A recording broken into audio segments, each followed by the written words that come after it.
देख लो इसमें प्रकाश का विवर्तन। अगर हम कोई प्रकाश है, जैसे मान लो हमारी जो हमने काला कलर किया, मान लो कोई दीवार हो गई, ठीक है, दीवार या कोई अवरोध हो गया, इसमें हमने क्या कर दिया, एक छिद्र कर दिया। तो इधर से प्रकाश आया तो कौन सा तरंगाग्र होगा, ये होगा समतल तरंगाग्र, क्योंकि दूर से आता है तो कौन सा तरंगाग्र बनता है, समतल तरंगाग्र बनता है। ठीक है, ये हो गया हमारा समतल तरंगाग्र। अब समतल तरंगाग्र होने के बाद यहाँ से जब गुजरेगा ये इस किनारे से, या किनारा तो है नहीं, ये मान लो छिद्र से गुजरेगा, तो जब इस छिद्र से जब गुजरता है तो यहाँ जो साइड में इसमें जो तीक्ष्ण किनारे जब इसमें होते हैं, जब यहाँ से गुजरेगा तो गुजरने के बाद प्रकाश हमारा क्या होता है, फैल जाता है और गोली तरंगाग्र बनाना शुरू कर देगा। क्या शुरू करेगा, यह शुरू कर देगा गोली तरंगाग्र।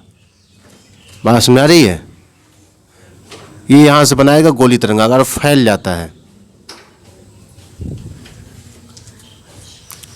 इसी घटना को कहते हैं विवर्तन। प्रकाश का क्या कहते हैं, विवर्तन। ये गोली तरंगाग्र बनाया, ये एक लाइन में समझो विवर्तन किसे कहते हैं।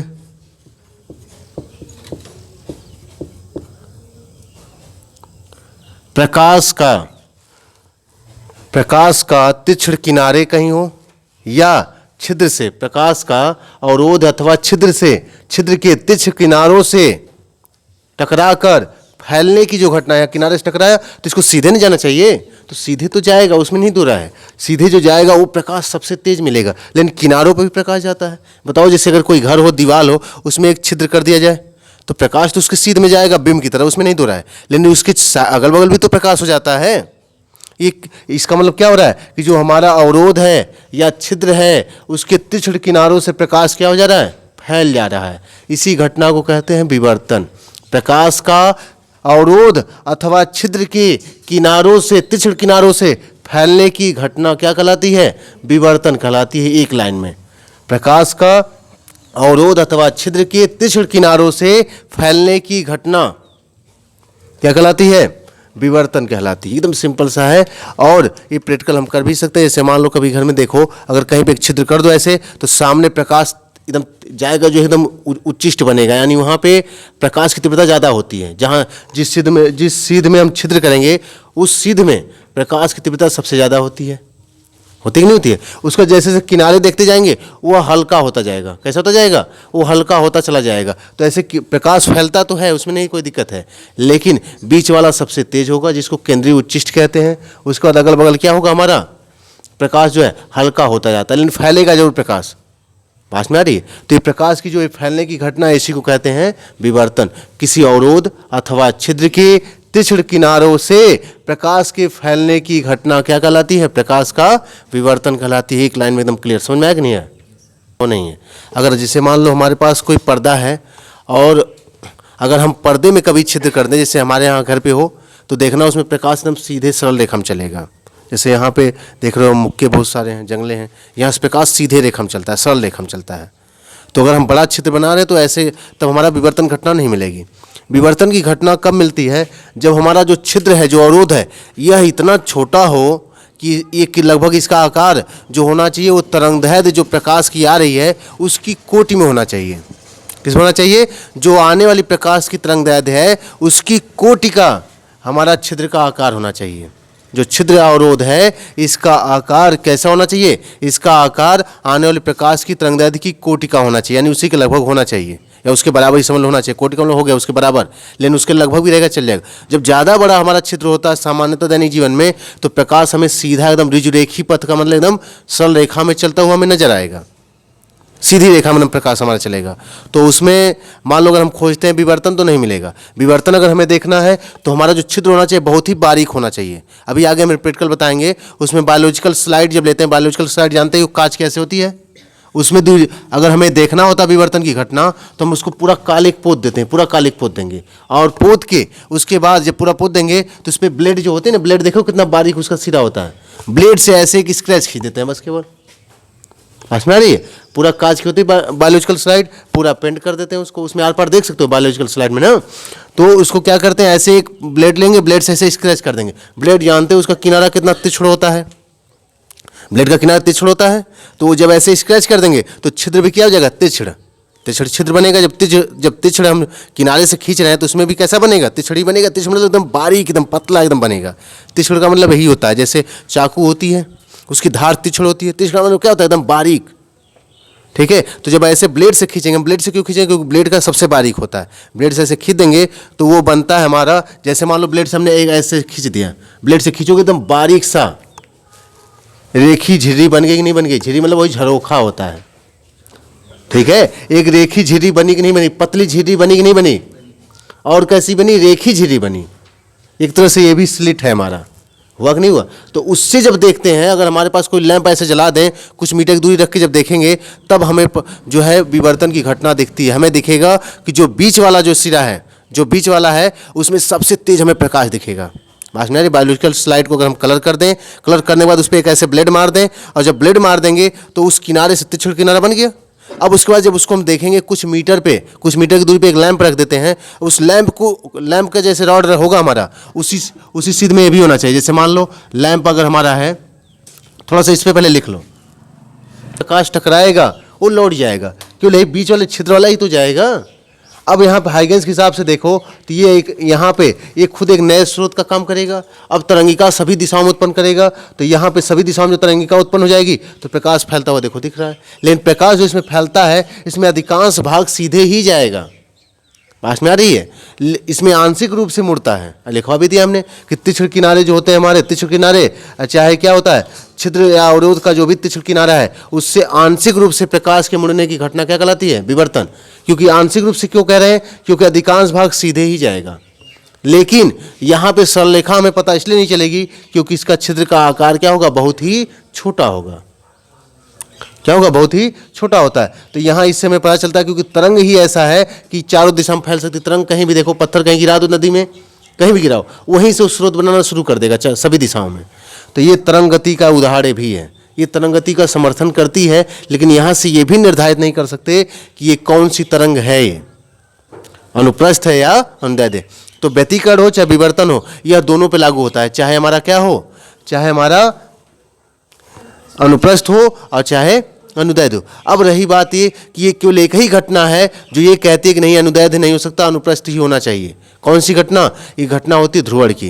क्योंकि ध्रुवण में हम लोग दो छिद्र लेते हैं, एक छिद्र लेते हैं ऐसे, दो छिद्र लेंगे, यहाँ पे एक छिद्र लेते हैं ऐसे रख देंगे एक छिद्र, और एक छिद्र ऐसे रख देते हैं लंबवत। एक छिद्र ऐसे रहेगा तो दूसरा छिद्र ऐसे रहता है। अब दोनों से प्रकाश को गुजारते हैं। समझ में आ रही है, दोनों से गुजारते हैं। प्रकाश को कैसे गुजारेंगे, दो प्रकार का छिद्र बनाएंगे। एक छिद्र हमारा उसमें होता है, थोड़ा सा बता दें क्योंकि सिलेबस से निकल ही गया है। तो एक हमारा छिद्र ऐसे होता है, तो दूसरा छिद्र हमारा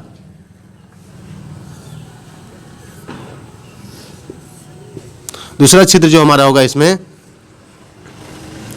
वो हमारा इस तरह होता है। अब प्रकाश एक बार इससे आएगा, ठीक है, इस छिद्र से गुजरेगा, ये दोनों छिद्र एक दूसरे के लंबवत होते हैं। अगर ये अनुदैर्ध्य होता तो अनुदैर्ध्य में संपीड़न और क्या होते हैं, विरलन। तो यहाँ पे संपीड़न विरलन समाप्त नहीं होता, तरंग नहीं समाप्त होता, क्योंकि यहाँ पे मान लो आएगा तो यहाँ पे संपीड़न विरलन करते हुए आएगा, यहाँ से भी गुजरेगा तो संपीड़न और विरलन करते हुए आएगा। और अनुप्रस्थ में क्या होता है, अनुप्रस्थ में तरंग ऐसे चलती है, ठीक है, ऐसे चलती है। मान लो ऐसे गुजर जाएगा तो अब यहाँ से गुजरने के बाद थोड़े गुजर पाएगा, तो यहाँ दो छिद्र रखे जाते हैं जिससे प्रकाश एकदम सरल रेखा में हो जाए, एकदम सीधा, एकदम उसमें कंपन समाप्त, तो वहाँ एकदम चमक उत्पन्न होती है। ठीक है, इसी घटना को छोड़कर जैसे कभी कांच को देखोगे, ऐसे कांच को देखना, ठीक है, कांच ऐसे कोई देखना, कभी कांच जो चमकता है लेकिन सभी बिंदुओं पर नहीं चमकेगा, ठीक है, वो आंतरिक परावर्तन नहीं होता। क्योंकि आंतरिक परावर्तन तब वो होना चाहिए जब प्रकाश अंदर जाके विरल सघन माध्यम से कहाँ आएगा, विरल में आएगा। यहाँ तो परावर्तन में ही चमक रहा है। पास में आ रही है, जैसे बरसात में देखोगे, बरसात में गाड़ी चला रहे हो तो उसमें जो है पानी होती है, पानी की बूंदें, उसमें ऐसा होता है। तो इससे पता चलेगा किसी केवल मात्र एक ही घटना इसमें है तरंग गति में, जितना हमने बता दिया, परावर्तन, अपवर्तन, व्यतिकरण, विवर्तन, ये सभी घटनाएं किसको बताती हैं, बताती हैं कि प्रकाश हमारा ध्रुवण, ये सभी बताते हैं कि प्रकाश क्या है, हमारा जो है एक तरंग है। लेकिन इसमें ध्रुवण की घटनाएं बताती है कि हमारा प्रकाश जो है तरंग के साथ साथ क्या है, अनुप्रस्थ प्रकृति का है, अनुदैर्ध्य प्रकृति का नहीं है। और बाकी जितने हैं वो अनुप्रस्थ अनुदैर्ध्य सभी पे चल जाते हैं, उनको कोई दिक्कत नहीं है, तो उन सभी से निर्धारित नहीं कर सकते। इससे भी यह सिद्ध होता है कि प्रकाश में तरंग प्रकृति है, लेकिन ये सिद्ध नहीं होता है कि अनुप्रस्थ है या अनुदैर्ध्य, क्योंकि दोनों पे चल जाएगा। पास में आ गई। तो यहाँ पे है विवर्तन की घटना को दो लोगों का है, इसमें फ्रेनर का है, नाम कोई जरूरी नहीं है, और एक है फ्राउनहोफर। ठीक है, इसमें हम जो पढ़ने वाले हैं एकल झिर्री के कारण प्रकाश का विवर्तन एक फ्राउनहोफर के द्वारा जो प्रयोग किया गया है उन्हीं का है। हम इसी को बताने के लिए वैसे नाम लिखे हैं तो इसका कोई मतलब नहीं है। ठीक है, दो लोगों ने विवर्तन का, यहाँ पे जो हमारा विवर्तन है, दो विवर्तन होता है, एक फ्रेनर विवर्तन उन्होंने किया विवर्तन, और एक फ्राउनहोफर, यही दो मुख्य विवर्तन हमारे हैं, जिसमें से हम जो पढ़ने जा रहे हैं एकल झिर्री के कारण प्रकाश का विवर्तन, ये फ्राउनहोफर का ही विवर्तन है। तो इसमें हम पहले बता दें इसका प्रयोग हम कैसे करते हैं। हमने बताया कि हम लेते हैं एक बायोलॉजिकल स्लाइड लेंगे। क्या लेंगे? एक बायोलॉजिकल स्लाइड एक लेते हैं और उसको क्या करेंगे, पूरा कलर कर देते हैं, उसको पूरा कालिख लगा देंगे उस पर। कालिख लगाकर, कालिख लग गया है, वैसे मार्कर नहीं लगाओगे, हम तो मार्कर लगा रहे हैं यहाँ पे। इस पर पूरा कालिख लगाकर एक ब्लेड से, ब्लेड है किसी के पास?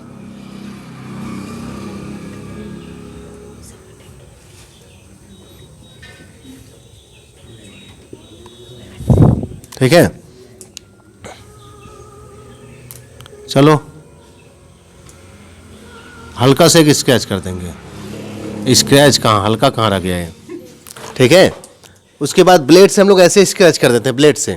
तो जब ब्लेड से स्क्रैच करते हैं तो उसी को कहते हैं सिंगल स्लिट। क्या बन गया वो? सिंगल स्लिट बन गया। हिंदी में कहते हैं उसी को एकल झिर्री। एकल का मतलब हो गया एक, झिर्री का मतलब वही हो गया रेखा छिद्र। कौन सा छिद्र? रेखा छिद्र। अब भोजपुरी में कहा जाए तो उसी को झरोखा कह सकते हो, झरोखा। ठीक है, जिसे पहले पड़ोसी बनवाते थे घर में मुक्का, देखेंगे पड़ोसी वाले घर क्या हो रहा है, सीटा हटाएंगे देख लेंगे। मुझे कहाँ से सब पता है। असल में पुराने ज़माने के हैं, तो वहाँ से यहाँ तक का दौर हमें सब पता है। अब इसके बाद क्या करते हैं, यहाँ पे हम एक लैंप रखते हैं। पहले लैंप बनाना पड़ेगा। ठीक है, सबसे पहले इसमें देखो क्या करेंगे हम लोग एक बायोलॉजिकल स्लाइड लेते हैं। जैसे वैसे हम पूरा बता रहे हैं, प्रैक्टिकल पूरा विवर्तन का। बायोलॉजिकल क्या लेते हैं? स्लाइड लेते हैं। ठीक है, उस पर पूरा क्या करते हैं, एक सिरे पे, एक साइड पे, दोनों साइड नहीं, एक सिरे क्या करते हैं, पूरा उस पर हम लोग कालिख लगा देते हैं। ठीक है, उसके बाद क्या करते हैं, किसी रेजर ब्लेड या कोई भी ब्लेड इस्तेमाल कर सकते हैं। ब्लेड से क्या करते हैं, एक इस पर स्क्रैच कर देते हैं, एकदम दाब लगा के, हल्का सा दाब लगा के इस पर क्या करते हैं, एक स्क्रैच करके एक बना देते हैं, एकल झिर्री बना दिया जाता है। ठीक है, अब इसके बाद क्या करते हैं, एक लैंप लेते हैं जिसमें ये क्या हो गया, फिलामेंट हो गया। एक लैंप लेते हैं जो इससे कुछ दूरी पर हो, कुछ मीटर की दूरी पे हो। किस पे दूरी, कहाँ पे हो? कुछ मीटर की दूरी पे, 2-4 मीटर जो भी हो, 2-4-10 मीटर, कुछ मीटर रखेंगे, 2-4-5 मीटर की दूरी पर इसको सीधा ऊर्ध्वाधर रखते हैं, टेढ़ा नहीं होना चाहिए, सीधा इसको ऊर्ध्वाधर रखते हैं। उसके बाद हम स्लाइड को ऐसे पकड़ते हैं कि उस स्लाइड का रेखा छिद्र है, जो हमारा एकल झिर्री है, वह हमारा फिलामेंट के समांतर होना चाहिए। मेरे पास में आ रही है? समांतर समझ रहे हो ना? जैसे हमारा क्या होना चाहिए, जैसे सामने हमारा फिलामेंट अगर ऐसे है तो हमारा छिद्र भी ऐसे ही होना चाहिए, समांतर एकदम। समझ में आ गई बात? बायोलॉजिकल जो स्लाइड है, इसको लैंप को ऊर्ध्वाधर रखेंगे, सीधा एकदम ऊर्ध्वाधर होगा। उसके बाद बायोलॉजिकल स्लाइड को यहाँ से कुछ मीटर की दूरी पर क्या ऐसे रखेंगे, फिलामेंट एकदम समांतर रखते हैं एकल झिर्री को, और ऐसे समांतर रख के, जैसे मान लो हमारा फिलामेंट हो गया, फिलामेंट समझिए जो जलता है इसके अंदर, फिलामेंट हो गया, इसके सामने ऐसे रखेंगे और सीधा एकदम इसके ऐसे रखते हैं समांतर एकदम। जो हमारा बायोलॉजिकल स्लाइड की झिर्री होनी चाहिए वह फिलामेंट के समांतर होनी चाहिए। उसके बाद तब इसमें से हम देखते हैं, बात ना रही है, तब इसमें से हम देखते हैं तो हमें क्या दिखाई देता है, क्योंकि यहाँ से प्रकाश आ रहा है, हंसना रही, यहाँ से प्रकाश पूरा फैल रहा है, पूरा प्रकाश। ठीक है, यहाँ से प्रकाश फैल रहा है, तो जब यहाँ से प्रकाश आता है तो झिर्री से, तो हमें दिखेगा क्या इसमें। सबसे पहली चीज़ हम बता दें, जैसे मान लो हमारा ब्लैक बोर्ड हो गया यहाँ पे। ठीक है, अब यहाँ पे अगर हम देखेंगे तो हमें मान लो कुछ ऐसे स्क्रीन पे दिखेगा। सबसे पहले दिखेगा यहाँ पर एक चौड़ी चमकदार पट्टी दिखेगी। क्या दिखेगी? चौड़ी चमकदार पट्टी एकदम बीचों बीच एकदम दिखेगी हमें। ठीक है, उसके बाद हमें किनारे पे हल्का सा जो है एक हमें अंधेरा हल्का सा एकदम लाइनिंग ऐसे दिखेगी। ध्यान समझना, जैसे बीच में क्या दिखेगा हमें, सबसे चमकदार पट्टी ऐसे चौड़ी सी दिखेगी। ध्यान देखना, बीच में क्या दिख रही है, ये व्हाइट पूरी पट्टी दिख रही है चमकदार एकदम। बगल में क्या दिखेगा, हल्का हल्का काला सा अंधेरा दिखेगा लाइनिंग की तरह। फिर उसके बाद इसके बगल वाली जब पट्टी देखेंगे तो वह जो चमकदार पट्टी होगी प्रकाश की, वह थोड़ी सी पतली हो जाएगी। क्या हो जाएगी? थोड़ी सी इसकी अपेक्षा पतली हो जाएगी। और ये जो अंधेरे वाली लाइन है ये थोड़ा सा चौड़ा हो जाएगा।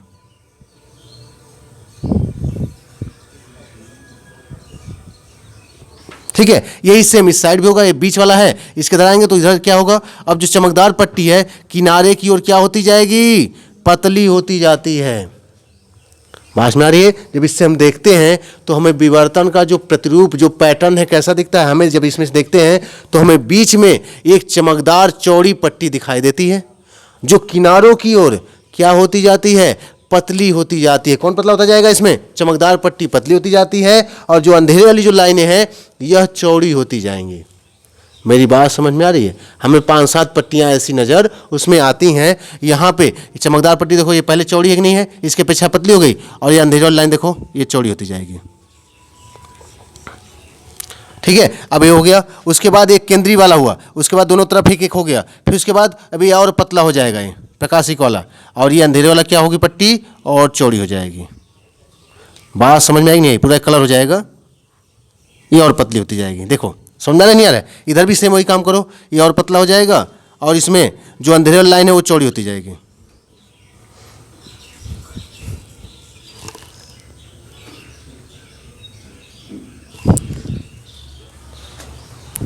ठीक है, बात सुनाई नहीं आ रही है? अब उसके बाद ऐसे ही किनारे की तरफ और पतला हो जाएगा और ये जो लाइन है हमारी ये और चौड़ी हो जाएगी, काली वाली पट्टी।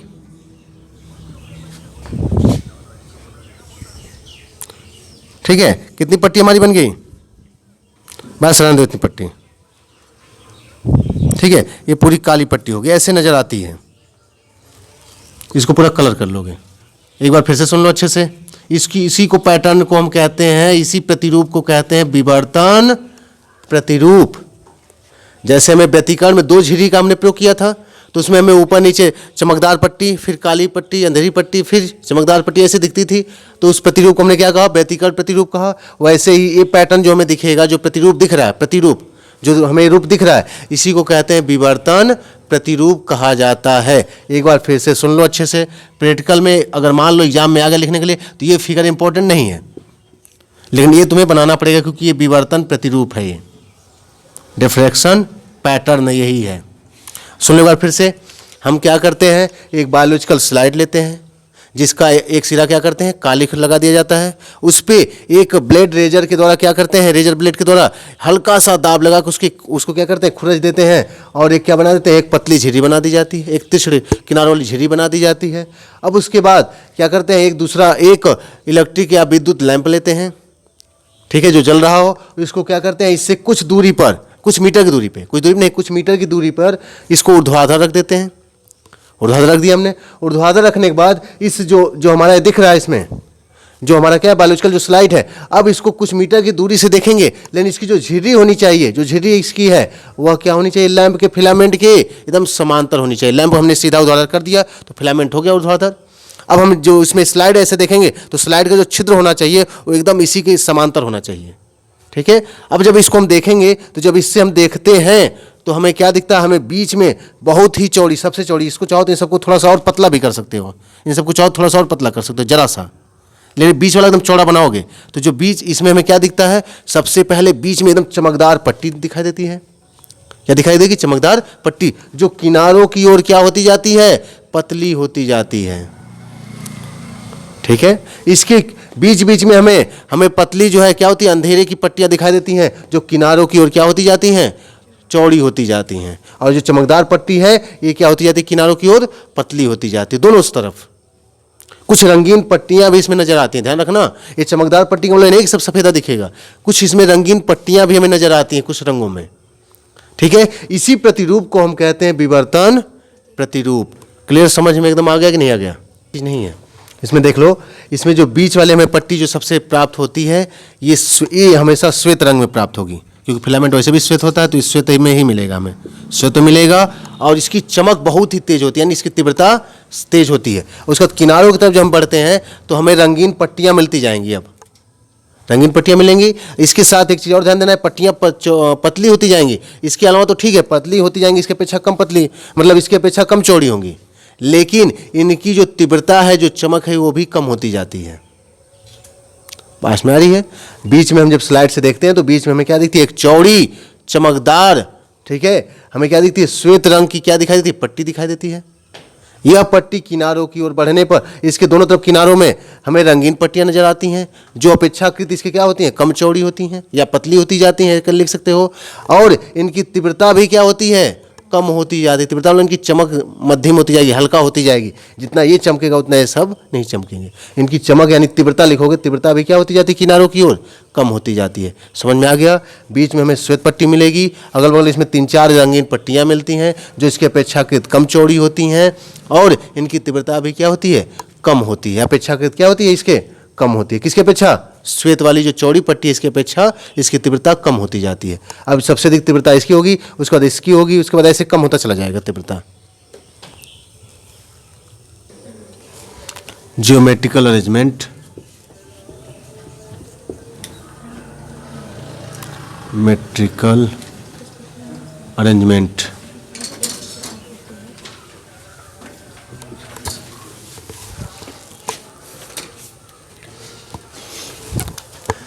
देखो इसमें क्या करते हैं, ये पूरा अब इसका हम लोग जियोमेट्रिकल में समझी रहे हो, ज्यामिति के हिसाब से। अब इसकी गणना हम करेंगे और इसका उद्देश्य क्या है, ये जो हम देखें विवर्तन, जो हमने देख लिया, हमने कैसे देखा, स्लाइड से, अब उसी को हम पर्दे पे उतारेंगे ताकि हमें स्पष्ट समझ में आ जाए क्या करना है। तो हम क्या करते हैं यहाँ पर, जैसे मान लो हमारा स्रोत है ये यस, ठीक है, ये हमारा स्रोत हो गया यस, यहाँ से प्रकाश आ रहा है, मान लो स्रोत यस हो गया, यहाँ से प्रकाश आ रहा है, तो यहाँ से जब प्रकाश आ रहा है तो प्रकाश जानते हो फैलता ही जाता है।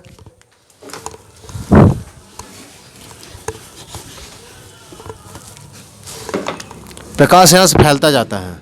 अब क्या करेंगे यहाँ पे हम लोग यहाँ पे एक लेंस लगा देंगे, उत्तल लेंस, और ऐसा लेंस लगा देंगे जो इसको समांतर कर दे।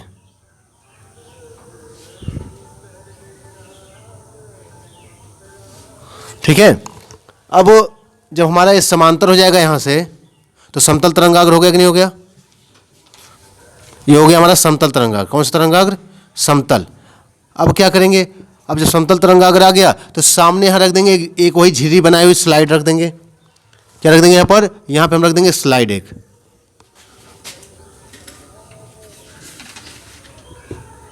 ये हमने सामने रख दिया स्लाइड एक।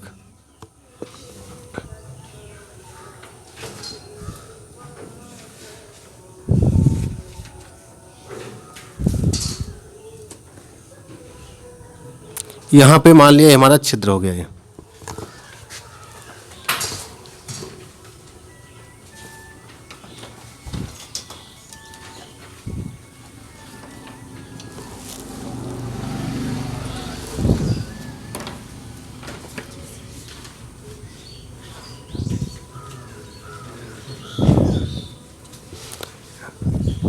इसकी चौड़ाई हमने मान लिया स्लाइड, जो हमारा एकल झिर्री है इसकी चौड़ाई मान लो हो गई ई। चौड़ाई क्या हो गई, ई। ठीक है, एकल झिर्री है, इसमें डबल नहीं है। ठीक है, एकल झिर्री की जो चौड़ाई हमने मान लिया क्या है, ई है। अब इसको हमने ऐसे रख दिया, अब यहाँ से प्रकाश हमारा देखो गुजरेगा यहाँ पे। ठीक है,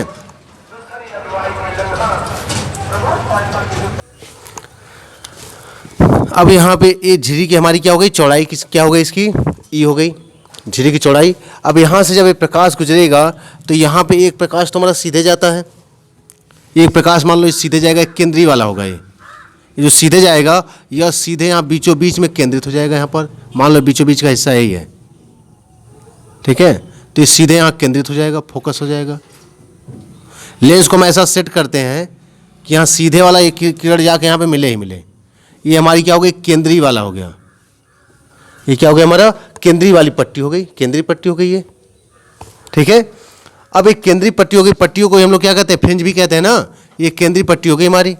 अब यहाँ से समझना ध्यान से, ये क्या है, हमारा प्रकाश स्रोत आ रहा है, ये समतल तरंगाग्र यहाँ पे हो गया। अब यहाँ पे हमने कौन सा किनारा बनाया है, ये जो छिद्र है तीक्ष्ण छिद्र है, या वही काले तीक्ष्ण किनारा है। तो प्रकाश यहाँ सीधे जाएगा, उसमें नहीं दो रहा है।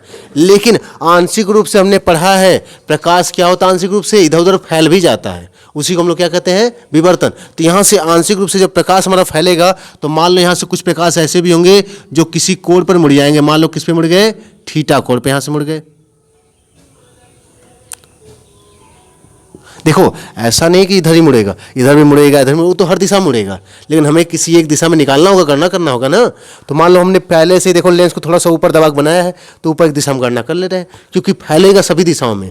आंशिक रूप से प्रकाश ऊपर भी कुछ पट्टियों में फैल जाएगा, कुछ नीचे भी पट्टियों में फैल जाता है। ये अलग बात है कि पट्टियाँ क्या होती जाएंगी, पतली होती जाएंगी। ठीक है, अब ये जब प्रकाश हमारा फैल जाएगा तो मान लो यहाँ से ये जो किरण है हमारी इधर कहीं आगे बन रही है, मान लो इसकी पट्टी मान लो इधर आगे कहीं मिल गई,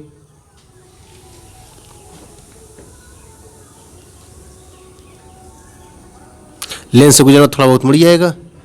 मान लो ये वाला हिस्सा हमारा कहाँ बन गया, इस पे बन गया, बना कि नहीं बनाया, बन गया ना। यहाँ पे हमारा एक स्रोत हो गया जिससे कैसा प्रकाश आ रहा है, समतल प्रकाश आ रहा है।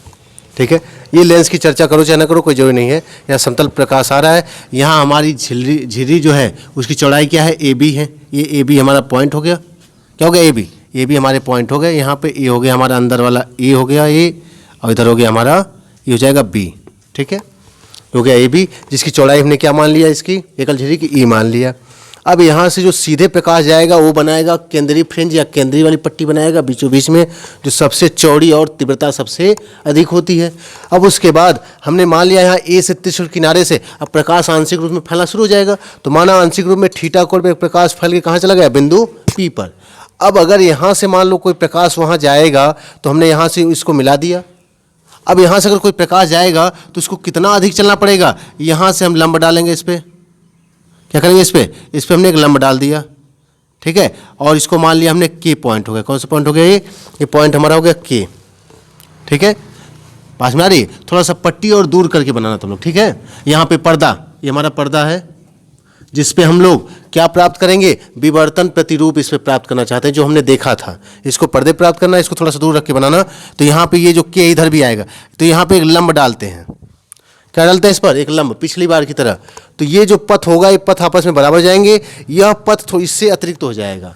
यहाँ से जो ए से पी तक पहुँचेगा वो तो मान लो यहाँ से ए पी चलेगा, पास में आ रही, ये थोड़ा सा के वाला इधर नीचे आना चाहिए, अगर पर्दा दूर बनाएंगे तो आ जाएगा। ठीक है, अब आ जाओ, यहाँ ए से पी तक चल के गया। अब यहाँ से अगर तिरछे किनारे से अगर आंशिक रूप से प्रकाश मुड़ेगा तो ये जब पी पर जाएगा तो इसको ऐसे पथ चलना पड़ेगा, इतना दूर लगभग में इतना पथ चलना पड़ेगा। अब आ जाओ, यहाँ से अगर लंब डालते हैं तो बी वाले को कितनी दूरी अधिक चलनी पड़ेगी, बी की दूरी, पिछली बार की तरह जैसे व्यतिकरण में था हमारा, क्योंकि ये हमारा एक तरह से त्रिज्या हो गई, जितना दूरी ये लगभग उतना ही दूरी ये भी होगी, थोड़ा सा नीचे और बनेगा एक के वाला हमारा पोर्शन। ठीक है, के वाला जो पोर्शन होता है नीचे बनता है, लंब इस पे बस डालते हैं, ध्यान रखना इस पे हमारा लंब होगा। ठीक है, थोड़ा सा बस दब रहा है इसमें, ये हमारा लंब हो गया इस पे बी के, पास में आ रही है, डाट करके बनाना इसको। तो ये हमारा हो गया पथांतर, किसका पथांतर हो गया, विवर्तन प्रतिरूप के लिए जो ए से प्रकाश आंशिक रूप में मुड़ेगा और पी तक जाएगा, और बी वाला जब पी तक पहुंचेगा तो दोनों में क्या उत्पन्न हो जाएगा, पथांतर। ठीक है, और पथांतर हमारा क्या प्राप्त होगा, यही बी के होगा। समझ में आया कि नहीं आया इतना। अब हम प्रतिरूप निकालेंगे इसमें, ये फिगर समझ में आ गया। पहले इसमें लिखोगे कि ज्यामितीय व्यवस्था के लिए हम लोग क्या करते हैं, चित्रानुसार क्या करेंगे, एकल झिर्री। ठीक है, एक माना कोई हमारा क्या है, एकल झिर्री जिस ए बी है, जिसकी चौड़ाई क्या है, ई है, इससे गुजरने वाला, इससे आने वाला प्रकाश कौन सा, समतल तरंगाग्र है। इससे गुजरने के पश्चात हमने एक लेंस यल रखा, देखो हमने इसका नाम नहीं दिया, तो ये इसकी चर्चा करो चाहे ना करो कोई जरूरी नहीं। ठीक है, एक लेंस क्या रख दिया हमने, ये रख दिया, जिससे गुजरने वाला प्रकाश बिंदु ओ पर क्या प्राप्त करता है, केंद्रीय पट्टी सबसे अधिक तीव्रता की या केंद्रीय फ्रिंज हमें प्राप्त होता है। पास में आ रही, इसको केंद्रीय फ्रिंज भी कह सकते हो, कोई दिक्कत नहीं है। ठीक है, या केंद्रीय पट्टी कहो। अब उसके बाद यहाँ ए और बी से के तिरछे किनारों से क्या होता है, प्रकाश हमारा क्या होता है, फैलता है, आंशिक रूप से क्या होता है, फैलता है। माना ए से फैलने वाला कोई प्रकाश थीटा कोण पर पर्दे पे कहाँ प्राप्त होता है, बिंदु पी पे प्राप्त होता है। कहाँ प्राप्त होता है, बिंदु पी पर प्राप्त होता है। ठीक है, तब बी से चलने वाले प्रकाश को कितना दूरी तय करनी पड़ेगी, बी से चलने वाले प्रकाश की दूरी प्राप्त करने के लिए सीधे हमने बी पी को मिला दिया। ठीक है, अब लगभग में अगर ए से हमने क्या कर दिया, बी पी पे लंब डाला, तो हमें बिंदु कहाँ पे मिलता है, के पर। ठीक है, ए से चलने वाले प्रकाश और बी से चलने वाले प्रकाश जो पी पर मिल रहे हैं, दोनों के पथ में अंतर कितना हो जाएगा, पथ में अंतर हो जाएगा, बीपी वाला अधिक चल रहा है, क्लियर पता है क्योंकि यहाँ से दूरी अधिक है ही, तो बीपी माइनस क्या हो जाएगा, बीपी माइनस हमारा हो जाएगा एपी। बी माइनस क्या हो जाएगा, एपी हो जाएगा, क्योंकि जब प्रकाश ज़्यादा तिरछा हो जाता है तो मुड़ता बहुत कम है। देखो इसमें मुड़ाव बहुत ही कम है, लगभग बराबर होगा। ठीक है, तो बीपी माइनस क्या हो जाएगा, एपी। ये हमारा क्या हो जाएगा, यहाँ पर पथांतर हो गया। ठीक है, क्योंकि बातें मिक्स हो जाती हैं इसमें। जैसे क्या लिखोगे इसमें, सबसे पहले हमने क्या बताया, ज्यामितीय व्यवस्था करते किस लिए हैं। हमने कहा सबसे पहले इसमें लिखोगे कि विवर्तन प्रतिरूप को किस पे प्राप्त करने के लिए, पर्दे पर प्राप्त करने के लिए हम निम्नलिखित लिख सकते हो, लिख दोगे उसमें कि चित्रानुसार ज्यामितीय व्यवस्था का निर्माण करते हैं। क्या प्राप्त करने, विवर्तन प्रतिरूप हमने पीछे पढ़ा अभी, कैसे उसमें प्राप्त करते हो, उसमें प्राप्त नहीं करते, उसमें देखते हो सीधे, कहीं बाहर तुम किसी को नहीं दिखा सकते, उसी को दिखा सकते हो जो स्लाइड लगा के देख रहा है। पास में आ रही है।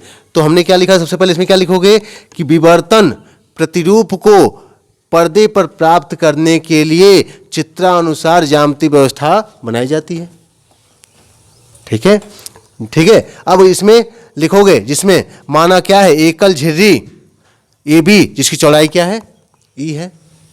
ठीक है, पर किसके द्वारा प्रकाश डाला जाएगा, या इसके इतना ही लिख के छोड़ दो, अब यहां जाओ, यहीं शुरू कर दो। फिर लिखोगे इसमें क्या है, स्रोत यश से कैसा प्रकाश हम भेजेंगे, एक वड़ी प्रकाश। बार हमने कहा एक ही वड़ी का मतलब एक रंग का। ठीक है, अलग अलग नहीं होना चाहिए, नहीं तो फिर क्लियर नहीं होगा उसमें। हमने कहा था कलांतर इसमें बदल जाता है। ठीक है, तो लिखोगे यश एक स्रोत है जिससे कैसा प्रकाश निकल रहा है, एक वड़ी प्रकाश निकल रहा है, जो उत्तल लेंस से गुजरने के पश्चात क्या हो जा रहा है, समानांतरित हो जा रहा है, या वही समतल तरंगाग्र प्राप्त हो जाता है। उत्तल लेंस से गुजरने के पश्चात क्या क्या हो जाता है, समतल प्राप्त हो जाता है, समतल तरंगाग्र, जो या समतल या समानांतरित प्रकाश प्राप्त हो जाता है। जैसे चाहो से लिख लो। अब ये प्रकाश क्या होता है, झिर्री पर लंबवत पड़ता है, यानी झिर्री एकदम सीधी रह गई, ऐसे ऊर्ध्वाधर रखते हैं इसको, यानी यहाँ पे झिर्री के एकदम क्या प्राप्त होगा, झिर्री पर लंबवत पड़ता है। ठीक है, अब झिर्री पे जब लंबवत पड़ता है तो झिर्री से प्रकाश जब गुजरता है तो इसके पश्चात, झिर्री के पश्चात हमने क्या लगा दिया, एक दूसरा उत्तल लेंस या लगा दिया, क्या लगा दिया, दूसरा उत्तल लेंस या लगा दिया। ठीक है, जिससे गुजरने वाला प्रकाश, यहाँ देखो यहाँ प्रकाश जब गुजर रहा है, समांतर किरणें गुजरती हैं, ध्यान समझना, समांतर किरणें जब उत्तल लेंस से गुजरती हैं तो कहाँ पे केंद्रित हो जाती हैं, फोकस पे। अतः यहाँ पे उत्तल लेंस हमने लगाया और इसको, पर्दे को इस प्रकार व्यवस्थित किया कि हमारा जो उत्तल लेंस का फोकस तल है उसी के स्थान पे क्या है, हमारा पर्दा है। समझ में आ रही है। जैसे हमने लेंस ऐसे लगा दिया, लेंस तो है यहाँ पे,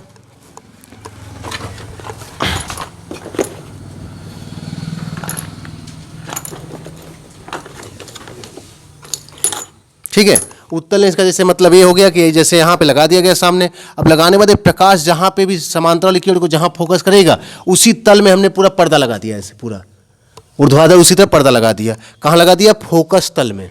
फोकस तल समझ में आया। जैसे यहाँ हमने लेंस ले लिया, प्रकाश अगर एक तरफ से मान लो अगर आ रही है प्रकाश, मान लो एक तरफ से आ रही है प्रकाश इधर से, अब प्रकाश जब आ रही है समांतर प्रकाश जब इसके आएगी तो कहाँ केंद्रित होगी, इसके फोकस पे। अब उसी फोकस पे इसके समांतर एक तल बना दो, उसी को कहते हैं फोकस तल। क्या कहते हैं उसको, फोकस तल। तो हमने पर्दे को कहाँ लगाया, उत्तल लेंस यल हमने झिर्री के बाद लगाया, एकल झिर्री के बाद प्रकाश लेंस से गुजरता है, जिसके फोकस तल पे हमने क्या किया है, पर्दे को लगाया है या व्यवस्थित किया है।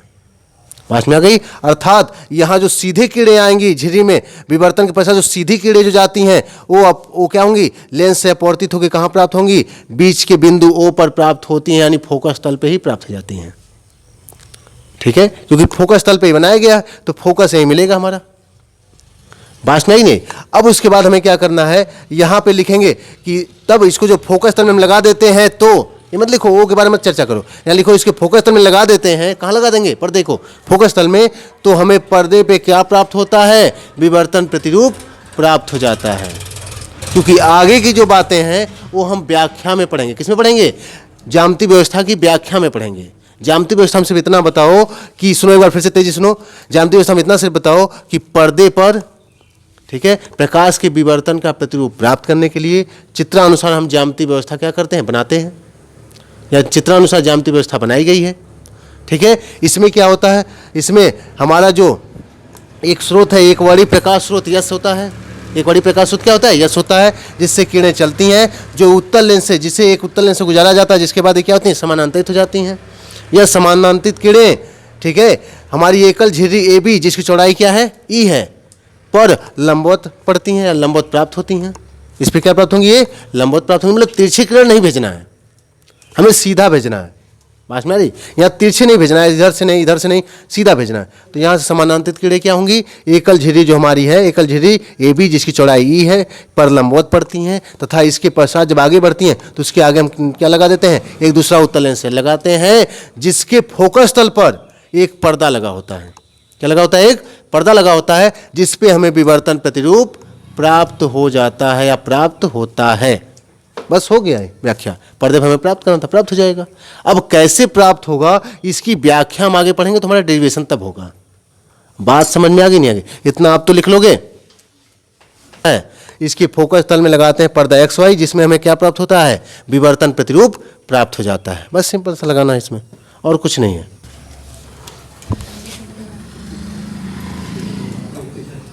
व्याख्या देख लो, एक्सप्लेनेशन, एक्सप्लेनेशन, ठीक है। आखिरी हेडिंग ये हमारी है, आखिरी हेडिंग मतलब हेडिंग एक ही है, इसी में हमारा है विवर्तन की व्याख्या, फिर ज्यामितीय व्यवस्था, और व्याख्या भी इसी में है। अब व्याख्या में देख लो, हाइगेंस के अनुसार जब यहाँ पे जो हमारा ए बी है, यहाँ पे आने वाले प्रकाश क्या होंगे, कण जो होंगे, पुनः एक नए स्रोत की भांति क्या करते हैं, कार्य करते हैं, जो द्वितीयक तरंगिका का क्या करेंगे, निर्माण करेंगे। द्वितीयक तरंगिका सभी दिशाओं में क्या करते हैं, संचयित करेंगे, जिससे हमें क्या होता है, यहाँ से चलने वाले जो सीधे प्रकाश है, अधिकांश प्रकाश सीधे दिशा में चलकर एकाग्रित होकर कहाँ प्राप्त हो जाते हैं, फोकस ओ पर प्राप्त हो जाते हैं, जो क्या बनाएंगे, दीप्त फ्रिंज बनाएंगे। क्या बनाएंगे, दीप्त फ्रिंज या वही दीप्त पट्टी बनाते हैं, और जिसकी तविता यहाँ अधिकांश प्रकाश चूंकि यहीं से यहीं आ रहे हैं, अतः इसे हम लोग केंद्रीय उच्चिष्ट कहते हैं। क्या कहते हैं इसको, इसको कहते हैं केंद्रीय उच्चिष्ट कहते हैं इसको। क्या कहते हैं इसको, केंद्रीय उच्चिष्ट कहते हैं, क्योंकि जो हमारा प्रकाश प्राप्त होगा सबसे ज़्यादा इसी ओ पर ही सबसे ज़्यादा प्राप्त होगा, एकदम तीव्रता इसकी सबसे ज़्यादा होगी। यहाँ पर ध्यान रखना, सबसे ज़्यादा कहाँ होगी, ओ पर होगी, यही ओ पर सबसे ज़्यादा प्रकाश की तीव्रता यहाँ होगी। तीव्रता मान हम दर्शा रहे हैं, आई सबसे ज़्यादा तीव्रता होगी यहाँ पे, कहाँ पर, ओ पर, क्योंकि अधिकांश प्रकाश क्या होता है, यहीं केंद्रित हो जाता है। और यहाँ पे तुम्हें पता है कौन सा व्यतिकरण होगा, संपोषी व्यतिकरण होता है, जिसके कारण यहाँ दीप्त फ्रिंज बनेगा, क्योंकि यहाँ पथांतर क्या है, शून्य है।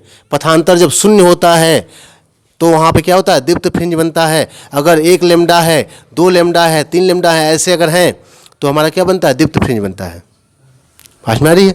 अब आ जाओ इसमें, ये हमारा हो गया दीप्त फ्रिंज। अब उसके बाद कुछ प्रकाश ऐसे होंगे, यहाँ माना ए से कितने कोण पर, थीटा कोण पे चल के कहाँ बना रहा है, पी पे प्राप्त हो रहा है दूसरा कोई, ठीक है, कोई दूसरी पट्टी यहाँ प्राप्त हो रही है।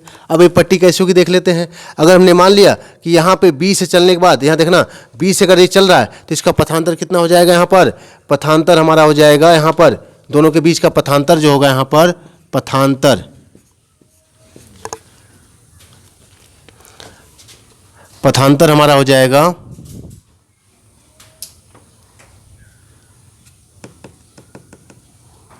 ये हो जाएगा हमारा बी के बीपी माइनस एपी हो जाएगा, जिसको हम सीधे लिख दे रहे हैं क्या, बी के लिख दे रहे हैं। क्या लिख दिया जा रहा है इसको, बी के। यही हमारा पथांतर है। ये क्या है, यहाँ पे बी और ए के बीच में जो केंद्रीय पे तो शून्य प्राप्त हो गया। अब अगर मान लो हम 1 लेमडा पे गणना करते हैं, किस पे गणना करते हैं, 1 लेमडा पे अगर गणना करते हैं तो ये हमारा जो फ्रिंज की चौड़ाई है असल में बढ़ जाएगी। यहाँ से देखो, आधा ऊपर हो गया, आधा क्या हो गया, नीचे हो गया। और पीछे जब पढ़ते थे हम लोग, ध्यान देना, उसमें बीच वाले एक सापेक्ष की गणना करते थे हम लोग, है कि नहीं है। तो यहाँ पे आधा ऊपर हो गया, आधा नीचे हो गया। तो अगर 1 लेमडा इसका पथांतर ले रहे हैं तो यहाँ के हिसाब से, केंद्रिक हिसाब से देखना, यहाँ बीच में है यही लाइन, इस बीच वाले के हिसाब से ऊपर λ/2 नीचे λ/2 हो गया।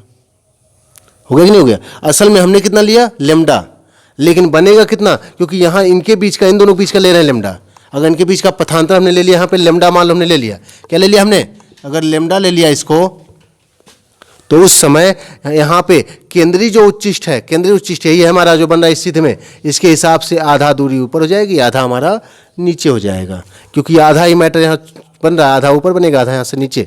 तो इसका मतलब क्या हो गया हमारा, असल में एक काम किसका करेगा, λ/2 का। और हमें पता है 1 λ/2, 3 λ/2, 5 λ/2 यह कौन से फ्रिंज बनाता है? यह बनाता है अदीप्त फ्रिंज। क्या बनाता है? अदीप्त फ्रिंज बनाता है। और वहाँ पे हमारा क्या होता है? अंधेरा प्राप्त होता है। अगर एक वड़ी प्रकाश यानी समान कला वाला है तो क्या प्राप्त होता है? वहाँ पर अंधेरा प्राप्त होता है। तो उस अंधेरे को हम लोग निम्निष्ट कहते हैं। क्या कहते हैं उसको? निम्निष्ट। तो असल में जब यहाँ लेमडा लेंगे तो हमारा यहाँ पर लेमडा जो ले रहे हैं ये ए और बी के लिए पथांतर है, लेकिन असल में केंद्रीय वाला जो बीच में होने की वजह से आधा दूरी ऊपर बनेगी, आधा दूरी नीचे हो जाती है, जिससे यह कार्य किसका करता है? λ/2 का कार्य करता है। अतः P पर हमारा क्या होगा इस स्थिति में? अतः P पर हमें अदीप्त फ्रिंज प्राप्त होगा। क्या प्राप्त होगा? अतः P पर हमें क्या प्राप्त होता है? अदीप्त फ्रिंज प्राप्त होता है। ठीक है, एक बार फिर से सुनो, यही मेन लाइन है, इसको समझ गए तो आगे सिंपल सी गणना है केवल अब। ठीक है, इसमें क्या होता है, इसमें फिर से सुन लो एक बार। यहाँ पे जब हमारा क्या होता है ए बी से लिखोगे हाइगेंस के द्वितीयक तरंगक सिद्धांत के अनुसार जब यहाँ समानांतरित किरणें ए बी हमारे क्या होती है छिद्र से, रेखा छिद्र से या एकल झिरी से जब गुजरती हैं तो इनका क्या होता है? ये खुद नए स्रोत की भांति कार्य करते हैं, जिससे चलने वाली प्रकाशिक तरंगें क्या होती है? सभी दिशाओं में व्यतीत हो जाती हैं, जिसमें अधिकांश किरणें सीधे चलकर क्या होती हैं? एल लेंस से फोकसित होकर क्या होती हैं? ओ पर क्या करती हैं? हमें दीप्त फ्रिंज बनाती हैं या दीप्त फ्रिंज प्राप्त होती है। अपने हिसाब से लिखो, दीप्त फ्रिंज प्राप्त होती है, जिसकी तीव्रता क्या होती है? सर्वाधिक होती है, क्योंकि अधिकांश किरणें यहीं आ जाती हैं। इसे हम लोग क्या कहते हैं? केंद्रीय उच्चिष्ट कहते हैं। यहीं की तीव्रता सबसे अधिक होगी, सबसे अधिक ऊंचा इसी को बनाएंगे हम। पास में आई। अब यहाँ पे ये तो हो गया। अब लिखोगे ये से विवर्तित किरण, माना कोई विवर्तित किरण है, लाइन चेंज कर सकते हो, ऐसे लिख सकते हो। अब माना इसकी चर्चा हो गई केंद्रीय उच्चिष्ट की। अब उसके बाद लिखेंगे माना ए से कोई विवर्तित मतलब वही तिरछे किनारों से फैलना ही विवर्तन होता है। तो यहाँ से फैलना लिखो, चाहे लिख दो ए से विवर्तित कोई किरण थीटा कोण पर कहाँ प्राप्त होती है? पर्दे पर, बिंदु P पर प्राप्त होती है। अतः B से चलने वाली BP इन दोनों के बीच पथांतर कितना हो जाता है? B के प्राप्त होता है। पथांतर कितना प्राप्त होता है? B के प्राप्त होता है। अगर ये पथांतर लेमडा हो तो, अगर ये पथांतर क्या हमारा B के बराबर लेमडा हो तो, यदि हमारा पथांतर क्या हो? B के बराबर लेमडा हो तो, ठीक है, लेमडा हो तो ये क्या होगा? हमारा केंद्रीय जो फ्रिंज है हमारा O, यहाँ पर O है कि नहीं? यहाँ पे O के अनुसार पहले बता दें, अगर ये थीटा तो भी थीटा हो जाएगा। केंद्रीय फ्रिंज जो हमारा है O के अनुसार ये हमारा क्या होता है? आधा ऊपर हो जाता है और आधा नीचे हो जाता है। ठीक है, ये जो हमारा यहाँ पे बन रहा है डायग्राम, ये आधा ऊपर हो जाएगा, आधा नीचे, यानी आधा इधर चला गया, आधा देखो इधर दिख रहा है, नहीं दिख रहा, आधा आधा बढ़ जाता है। अतः ये कार्य किसका करता है? λ/2 का कार्य करता है। किसका कार्य करेगा? λ/2 का कार्य करता है। और λ/2 पे हम जानते हैं λ/2 पर पहला हमारा अदीप्त फ्रिंज बनता है। पास में आ रही है? पहला अदीप्त फ्रिंज कहाँ बनता है? λ/2 पर, यानी वही 1 λ/2 पर। दूसरा अदीप्त फ्रिंज कहाँ बनता है? 3 λ/2 पर बनता है। तीसरा कहाँ बनता है? 5 λ/2 पे, ऐसे ही 7 λ/2 पे बनता जाता है। तो यहाँ पे क्या होता है? हमें हमारा λ/2 पर पहला हमें क्या प्राप्त होता है? अदीप्त फ्रिंज प्राप्त होता है, जिसे प्रथम निम्निष्ट कहते हैं, क्योंकि यहाँ पे भी अदीप्त प्राप्त होगा। अदीप्त मतलब अंधेरा, उसको हम निम्निष्ट कहते हैं, और जहाँ चमक प्राप्त होगी वहाँ क्या कहते हैं? उच्चिष्ट कहते हैं। इसलिए यहाँ पे हमें पहला अदीप्त प्राप्त हो रहा है, इसलिए इसको प्रथम निम्निष्ट कहा जाता है। प्रथम निम्निष्ट, यहाँ जो मिलेगा पहला वाला निम्निष्ट, एक इधर से बनेगा तो एक इधर भी मिलेगा, दोनों साइड मिलेगा। एक इधर मिलेगा तो एक इधर, ध्यान रखना, दोनों तरफ बनने वाला है यहाँ पर। ठीक है, समझ में आया कि नहीं आ गया? इतनी बात क्लियर हो गई? बोल ही रहे हो? फिर से एक बार बताएं। क्लियर का मतलब घर जाने के बाद सब भूल जाएगा दिमाग से। ठीक है, यहाँ हमने क्या बताया? हाइगेंस के द्वितीयक तरंगिका के अनुसार ये भी हमारा क्या करेगा? ए बी में जितने भी कण होंगे सब नए तरंग स्रोत का काम करेंगे, जिससे क्या होगी? द्वितीयक तरंगिकाएं चलती हैं। यहाँ से चलने वाली जो सीधी तरंगिकाएं होंगी वह लेंस से एल से क्या होंगी? फोकसित होकर ओ पर क्या करती हैं? दीप्त फ्रिंज बनाती हैं, क्योंकि यहाँ से चलने वाली जो किरणें होंगी, जो यहाँ से प्रकाश एक ही कला में, ए बी से क्या चल रहा है? एक वड़ी प्रकाश है, समान कला का प्रकाश है। तो ए बी से चलने वाली जो किरणें होंगी, जो तरंग होगी, वह हमारी समान कला की होगी। चूँकि ओ पर चलने में समान दूरी तय कर रही है, इसलिए यहाँ पे समान कला में ही मिलेंगे। इसलिए यहाँ क्या प्राप्त होगा? हमें दीप्त फ्रिंज प्राप्त होता है। अधिकांश प्रकाश यहीं आता है, इसलिए यहाँ की तीव्रता सबसे अधिक होती है। इसे हम लोग कहते हैं केंद्रीय उच्चिष्ट कहते हैं। अब उसको बताते हैं, यहाँ से माना ए से कोई विवर्तित होने वाली किरण है थीटा कोण पर, जो कहाँ प्राप्त हो रही है? बिंदु P पर। तो ए बी से किरणें समान कला में चलती हैं, परंतु पथ में अंतर के कारण यानी पथांतर के कारण बिंदु P पे भिन्न भिन्न कला में प्राप्त होंगी। ठीक है। यदि हमने मान लिया कि यहाँ पे जो इनके बीच का पथांतर वीके है हमारा, इनके बीच का जो पथांतर क्या है वीके है, वह बराबर क्या हो गया लेमडा हो गया, हमने पहले मान लिया। अगर लेमडा है तो यहाँ पर लेमडा अगर हो गया मान लो यहाँ से, तो हम ओ के सापेक्ष गणना कर रहे हैं, तो यहाँ के सापेक्ष अगर इसको हम दो बराबर भागों में अगर बांट दें, स्लिट को दो बराबर भागों में हमने बांट दिया, तो यहाँ से बताओ कितना बनेगा पथांतर, यहाँ से λ/2 पथांतर बनेगा कि नहीं बनेगा। यहाँ से लेमडा बन रहा है, यहाँ से तो बीच वाले से यहाँ से कितना बनेगा λ/2 बनता है, संगत बिंदु से λ/2 बनेगा, अतः ओ के सापेक्ष यहाँ पे क्या होगा अदीप्त बनने वाला है, यानी इसको हम लोग कहते हैं ये पहला निम्निष्ठ मिलेगा, इसको हम लोग कहते हैं प्रथम निम्निष्ठ अदीप्त बैंड बनेगी। किसके सापेक्ष, ओ के सापेक्ष। पास में आ गई। यहाँ से तो बनाएगा, ठीक है लेमडा हमने मान लिया, बी के लेमडा हो गया, लेकिन चूंकि हमारा जो केंद्रीय यहाँ जो दीप्त प्राप्त हो रहा है इस ओ के सीध में है, तो अगर यहाँ से गणना करेंगे, इसको बराबर भागों में हम बांट दें, तो ये जो बीच वाला है यहाँ से अगर लेंगे तो कितना बनेगा तब λ/2, यानी इसके संगत में दो बराबर भागों में बांट दिया जाए, तो यहाँ इसके संगत में जो हमें पथांतर प्राप्त होता है वो क्या प्राप्त होगा λ/2। कहाँ से, यहाँ से। तो बताओ इस ओ के सीध से की अपेक्षा λ/2 पे क्या बना हमारा पहला अदीप्त फ्रिंज बनता है, पहला अदीप्त बैंड बनता है, तो इसी को हम लोग कहते हैं प्रथम निम्निष्ठ। क्या कहा जाता है इसको, प्रथम निम्निष्ठ। यहाँ पे क्या होगा अंधेरा होगा, यहाँ प्रकाश की तीव्रता कितनी होगी, 0 होगी। समझ आ गया, समझ में आ गया कि नहीं आ गया। तो यहाँ पे लिखोगे v के बराबर हमारा क्या हो गया, यहाँ पर v के बराबर हो जाएगा हमारा लेमडा। ठीक है, तो अब आ जाते हैं इसमें, त्रिभुज में आ जाओ। v के बराबर पहले मान चुके हो, ठीक है, तो बताओ त्रिभुज आ जाओ इसमें। त्रिभुज किसमें, त्रिभुज हमारा हो गया यहाँ पर ए बी के में, या त्रिभुज ए के बी में कौन बनेगा करोड़पति। ठीक है, ए बी के में क्या हो जाएगा, इसमें लगाओ साइन थीटा। देखो यहाँ पे कोण के सामने होता है लंब, इसको हमने लेमडा माना है, हमें लंब पता है।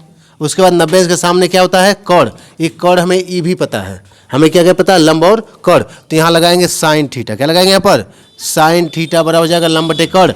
लंब कौन है यहाँ पर सामने, कोण के सामने लंब हो गया बी के, और बटे कर्ण कौन हो गया 90 के सामने भुजा ए बी, है कि नहीं। ए बी का मान कितना स्मॉल ई यहाँ भागे में इधर आएगा तो गुणे में हो जाएगा ई साइन थीटा इक्वल टू क्या हो गया, ये हो गया हमारा लेमडा, है कि नहीं है।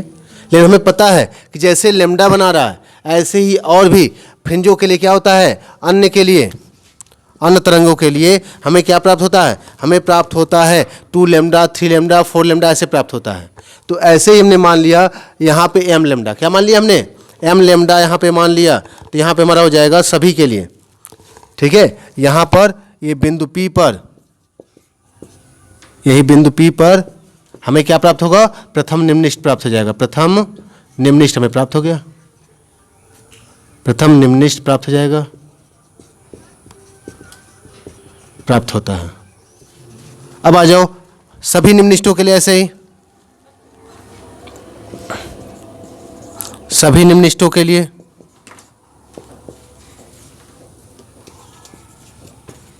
निम्निष्ठों के लिए, ठीक है। तो सभी निम्निष्ठों के लिए क्या हो जाएगा, ऐसे जो हमने लेमडा लिया है पहला वाला, असल में इसका होता क्या है, ये होता है यम लेमडा। क्या होता है हमारा, ये होता है एम लेमडा। असल में एम लेमडा होता है दीप्त फ्रिंज के लिए, पर ये यहाँ के सापेक्ष हम निकाल रहे हैं, जो इस केंद्र के सापेक्ष क्या हो जाएगा, अपने आप बाई 2 हो जाएगा, अपने आप क्या हो जाएगा, उसका आधा हो जाएगा। तो ये एम लेमडा हो गया। तो यहाँ से देख लो, चूंकि हमारा जो कोण होता है जो हमें प्राप्त होता है बड़े ही कम कोण पे होता है, बात में आ रही, ई साइन थीटा तो हमें मिल गया, लेकिन जो कोण होता है हमारा वो बहुत ही कम होता है।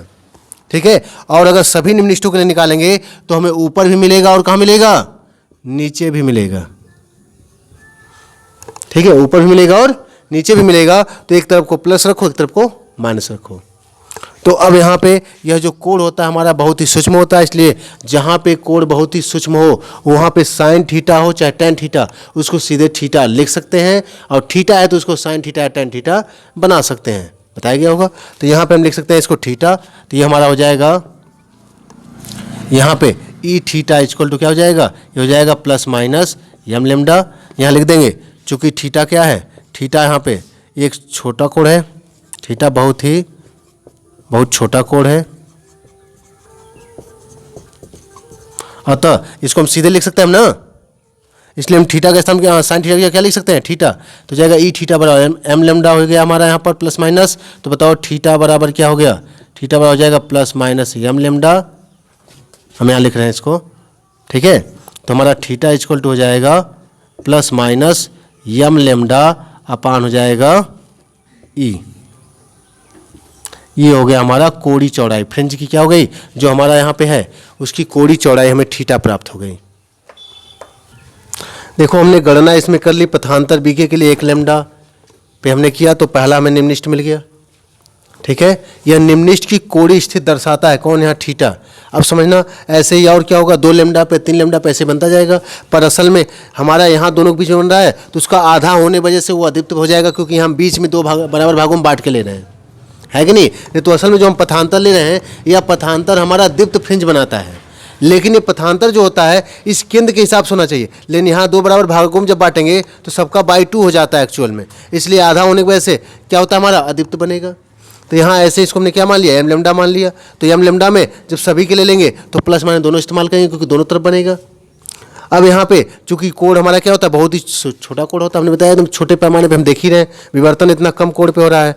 तो यहाँ पे कोड जो है बहुत ही छोटा होने की वजह से यहाँ पे इसको हम थीटा लिख सकते हैं। तो यहाँ से थीटा बराबर निकल गया, जहाँ थीटा हमारा क्या है, यह निम्निष्ठों की स्थितियाँ दर्शाएगा। जहाँ थीटा क्या है, निम्निष्ठों की कोड़ी स्थित है, कोण में स्थित दिखाएगा। अगर इसका हम डायग्राम देखो, फिगर भी बना रहे हैं, कोड़ी स्थित दिखाएगा। सबसे पहला केंद्र, हम इसको थोड़ा ऐसे बना रहे हैं डायग्राम को, देखो यहाँ देखना। अब यहाँ पे हमने ऐसे बना दिया, मान लो ये हमारा हो गया, ये हमारा हो गया मूल बिंदु, सीधा बनाना वाई अक्ष,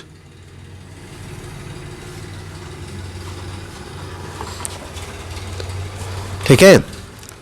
अब यहाँ देख लो, ये मान लो एक्स एक्सिस हो गया हमारा,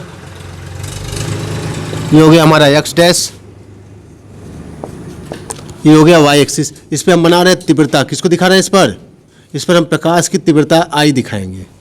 तो जो केंद्र O पे बन रहा है, इसको मान लो O हो गया है, तो O पे सबसे ज़्यादा तीव्रता है कि नहीं है, तो O पे सबसे ज़्यादा तीव्रता होगी हमारी, हो गई। उसके बाद हमारा जो है क्या होगा, निम्निष्ठ हमें मिलेगा पतला सा,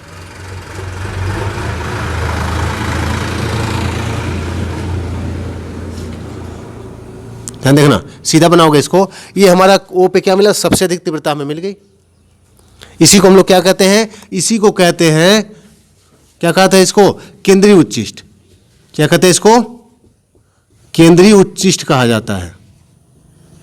हम इसको डायग्राम बना रहे हैं उच्चिष्ट, क्योंकि केंद्रीय उच्चिष्ट हो गया हमारा, केंद्रीय उच्चिष्ट हो गया है बीच में। अब उसके बाद आते हैं यहाँ पे पहला निम्निष्ठ, इधर भी पहला निम्निष्ठ बनेगा दोनों तरफ। तो पहले निम्निष्ठ की स्थिति के लिए हम क्या करेंगे, यम बराबर क्या रखेंगे, यहाँ पर 1 रखेंगे। देखो पहले निम्निष्ठ की स्थिति, जहाँ कोण क्या है, यहाँ लिख लेना कि जहाँ कोण क्या है, निम्निष्ठों की कोड़ी स्थितियाँ हैं। तो आ जाओ प्रथम निम्निष्ठ को देखते हैं। प्रथम निम्निष्ठ की स्थिति, प्रथम निम्निष्ठ की कोड़ी स्थिति,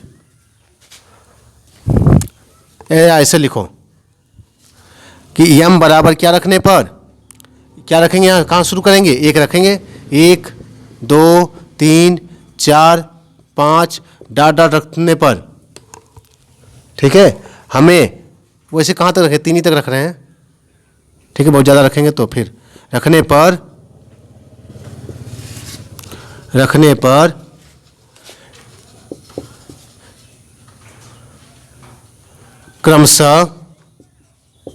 क्रमशः हमें जब 1 रखेंगे तो प्रथम निम्निष्ठ या पहला निम्निष्ठ भी कह सकते हो, प्रथम, द्वितीय की जगह दूसरा भी निम्निष्ठ लिख सकते हो, द्वितीय तथा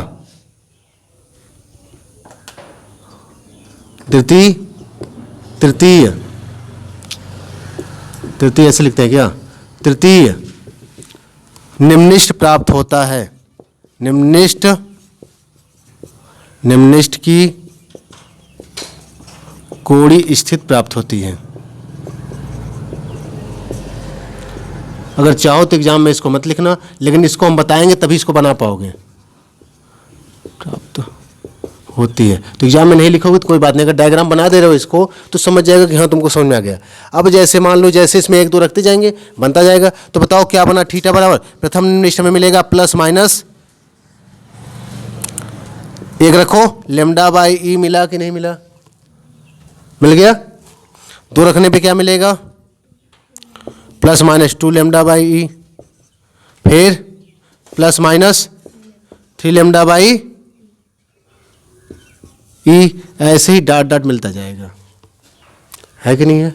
या इसी को हम दूसरी भाषा में ऐसे लिख सकते हैं, हमें देखो पहला मिलेगा माइनस लेमडा बाई ई, दूसरा मिलेगा प्लस लेमडा बाई ई, है ना? ऐसे आगे लिखते जाओ, 2 लेमडा बाई ई प्लस में, फिर plus 3 lambda by e, minus वाले किधर लिखते जाओ, minus 2 lambda by e minus 3 lambda by e, ऐसे डॉट डॉट इधर से। लेकिन ये वाला लिखने में दिक्कत होगी ना, नीचे वाला या करके ऐसे डॉट डॉट लिख सकते हो, minus 3 lambda by e minus 2 lambda by e minus lambda by e, ऐसे ही डॉट डॉट इधर भी ऐसे बनता जाएगा दोनों तरफ। अब देखो पहला रखा हमने, पहला रखने पे प्लस में भी आया और माइनस में भी, यानी प्लस वाला इधर लिखते हैं ना, इधर जाते हैं दाहिनी तरफ तो प्लस में लिखते हैं, यानी यहाँ पे ये स्थित है प्लस लेमडा बाई ई पर है, और ये क्या है? माइनस लेमडा बाई ई पर है। समझ में आया कि नहीं आया? इसे हम लोग कहते हैं ये निम्निष्ठ है, इसको प्रथम निम्निष्ठ कह सकते हो। ये ऊपर की तरफ वाला प्लस निम्न धनात्मक निम्निष्ठ बनेगा, पहला निम्निष्ठ बनेगा, ये नीचे के पहला निम्निष्ठ बनेगा, ये हमारा केंद्रीय उच्चिष्ठ है। समझ में आएगी नहीं बात? ऐसे ही फिर से अब दोबारा फिर से यहाँ पे हमें पट्टी मिलेगी कम चमकदार, मिलेगी कि नहीं मिलेगी? तो तीव्रता कम होगी कि नहीं होगी? इसकी तीव्रता कम होगी, यानी इतना ऊपर नहीं जाएगा, ये इसके अपेक्षा कम ही रहेगा, थोड़ा सा कम कर दो ऐसे, और फिर से नीचे आएगा। जब फिर से नीचे आया तो दूसरा वाला कहाँ मिला हमें? ये मिलेगा प्लस 2 लेमडा बाई ई मिलेगा दूसरा वाला, बात में आ रही है? दूसरा निम्निष्ठ मिलेगा प्लस 2 लेमडा बाई ई पर मिलेगा, और ऐसे ही सेम इधर भी वही कंडीशन है। समझ में अब आया कि नहीं आया? ठीक है, ये हो जाएगा माइनस 2 लेमडा बाई ई पर मिलेगा, ये प्लस 2 लेमडा बाई ई पर मिलेगा। क्लियर? समझ में आया कि नहीं आया? सुना रहा है? और नीचे ही होता जाएगा, थोड़ा सा इसको और ऊपर कर लेना, क्योंकि बीच वाला सबसे चमकदार होता है, उसके बाद ये कम होते हैं, कम लेवल में होता है। ठीक है, ये हमारा हो गया। अब ऐसे ही एक और बनाना हो तो बना लो, नहीं तो रहने दो। यहाँ पर ऐसे थोड़ा सा नीचे करते हैं ना, ये वाला तीसरा वाला हमारा हो जाएगा 3 लेमडा बाई ई पर, ऐसे बढ़ा के यहाँ छोड़ देना, ऐसे ये हो जाएगा यक्स, हो गया। ऐसे इधर भी हमारा एक बना लो, और बनाना हो तो कम ही करना, इससे कम ही करते जाना।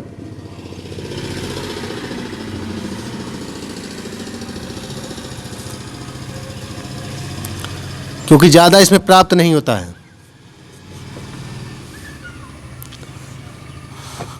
ये हो जाएगा हमारा माइनस 3 लेमडा बाई ई। समझ में आ गया कि नहीं आ गया?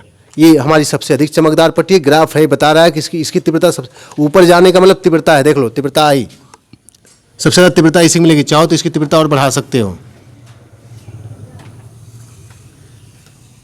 ठीक है, तीव्रता बढ़ा सकते हो। इसको हम लोग कहते हैं केंद्रीय उच्चिष्ठ। ठीक है, इसके बाद देखो ये भी उच्चिष्ठ प्राप्त हो रहे हैं, है कि नहीं? इन्हें हम कहते हैं गौड़ उच्चिष्ठ। क्या कहते हैं इन्हें? इन्हें कहते हैं गौड़ उच्चिष्ठ कहा जाता है। यह प्रथम गौड़ उच्चिष्ठ है, अभी प्रथम गौड़ उच्चिष्ठ है। इतना ज़्यादा पूछता नहीं, जानकारी जरूर मान लो। ये नाम से समझ जाओ, ये पहला गौड़ उच्चिष्ठ है, अभी पहला गौड़ उच्चिष्ठ है, ये भी ये दूसरा गौड़ उच्चिष्ठ हो जाएगा। लेकिन केंद्रीय उच्चिष्ठ को छोड़ के जितने भी चमकदार हमारे प्राप्त हो रहे हैं सबको गौड़ उच्चिष्ठ कहा जाता है। अब वो अलग बात है कि हमने कहा जब स्लाइड से हम देखते हैं, ऐसे स्लाइड से देखेंगे तो स्लाइड से देखने के बाद हमें सबसे पहले सबसे चमकदार पट्टी दिखेगी, सबसे चौड़ी पट्टी, उसकी तीव्रता सबसे अधिक होती है, ये वाली हो गई। उसके बाद फिर उससे पतली दिखेगी तो ये केंद्रीय उच्चिष्ठ होता है बीच वाला। इधर भी गौड़ उच्चिष्ठ मिलेगा, इधर भी गौड़ उच्चिष्ठ, 2-3 मिलेंगे इस साइड में, वो रंगीन मिलते हैं। और ये बीच वाला जब सबसे ज़्यादा तेज होगा, इसका मतलब ये क्या होता है, ये श्वेत में हमें दिखेगा, श्वेत पट्टी मिलेगी ये वाली। और ये रंगीन 2-3 पत्तियाँ, 2-3 इधर दिखेगी, 2-3 इधर दिखती है। क्लियर समझ में आ गया नहीं आ गया? अब यहाँ पे अगर हमें इनकी चौड़ाई निकालनी हो तो कैसे निकालेंगे बताओ? कोड़ी चौड़ाई यहाँ से शुरू है, यहाँ खत्म है, घटा दिया जाए, या यहाँ से शुरू यहाँ खत्म है, इसमें घटा दो। कोड़ी चौड़ाई यहाँ तक ये समझ में आ गया नहीं आ गया? इसको हम नहीं भी लिखेंगे तो कोई बात नहीं है, ये वाला जो हमने अभी लिखा है। लेकिन ये फिगर बनाओगे तो इसका मतलब खुद हो गया कि इसको समझ रहे हो। यहाँ कुछ नहीं करना है, एक रखेंगे तो पहले वाले की जो निम्निष्ठ जो हमारा उसमें क्या है, इसको क्या कहते हैं, नाम हमने इसका नहीं लिखा, निम्निष्ठ, इसका भी नाम लिख लो निम्निष्ठ। इसी के तो हमने लोकेशन ज्ञात की है निम्निष्ठ की, निम्निष्ठ। ठीक है, ये हमारा प्रथम निम्निष्ठ है, ये भी प्रथम निम्निष्ठ है, ये प्रथम धनात्मक निम्निष्ठ है और ये प्रथम ऋणात्मक हो गया। ये ऊपर का प्रथम निम्ननिष्ठ हो गया तो नीचे का, कुछ ऐसी बातें जो अपने समझ जाओ। अब उसके बाद ये निम्ननिष्ठ हो गया, तो ये जो कोण थीटा है किसको दिखा रहा है, या निम्ननिष्ठों की कोणीय स्थिति को दिखा रहा है, ठीक है। और अगर इनको हम घटाते हैं तो हमें केंद्रीय उच्चिष्ठ की चौड़ाई मिल जाएगी। एग्जाम में हमसे व्यंजक प्राप्त करने को कहता है, या दूसरी भाषा में कहेगा कि केंद्रीय उच्चिष्ठ की चौड़ाई, कोणीय चौड़ाई ज्ञात कीजिए। तो कोणीय चौड़ाई बराबर यही देख लो, इसमें इसको घटा तो मिल जाएगा हमें, इसमें से इसको घटाएंगे तो जब घटाएंगे तो माइनस खुद है, माइनस माइनस क्या हो जाएगा प्लस। या सीधे देख लो, अगर मान लो यह कोण थीटा बन रहा है, एक साइड वाला एक कोण मान लो थीटा है, यह मान लो कितना हो गया कोणीय चौड़ाई इसकी, मान लो इसकी कोणीय चौड़ाई अगर थीटा है, इस पर हम वैसे थीटा को ही दिखा रहे हैं, ठीक है ना। इस पर हम लोग किसको दिखा रहे हैं, यह कोण थीटा को दिखा रहे हैं, कोण थीटा। अगर चाहो तो यक्स थीटा भी लिख सकते हो, कोई दिक्कत नहीं है, इधर बढ़ता जाएगा, ये कोण थीटा है यहाँ पे। तो अगर मान लो कि इसकी कोणीय चौड़ाई यहाँ से यहाँ मान लो थीटा है, ध्यान देखना, केंद्रीय उच्चिष्ठ की हमें कोणीय चौड़ाई ज्ञात करने कहता है। माना यहाँ पे थीटा कोण ये बना रहा है इतना दूर, इतनी में इसका मान थीटा का मान कितना होगा, लैम्डा बाई ई। लेकिन बताओ क्या इतना ही केंद्रीय उच्चिष्ठ की चौड़ाई है कोणीय, नहीं, इसकी डबल है, जितना इधर उतना इधर है कि नहीं है। तो दो तरीका है, या तो इसमें इसको घटा के निकालो, या फिर ये जो मान दिया गया है जीरो से यहाँ पर इतना है, इसी का 2 गुना कर दो, क्योंकि आधा ये बना है आधा इधर बना है कि नहीं। तो हमारा जो कोणीय चौड़ाई होगी 2 थीटा बराबर, लिखना नहीं, 2 थीटा बराबर क्या हो जाएगा 2, इसी का 2 गुना कर दो, लैम्डा बटे ई का क्या कर दो 2 गुना, इतनी ही चौड़ाई है हमारी। देखो सीधे सीधे 1 लाइन 2 लाइन का है, अभी लिखवा दे रहे हैं।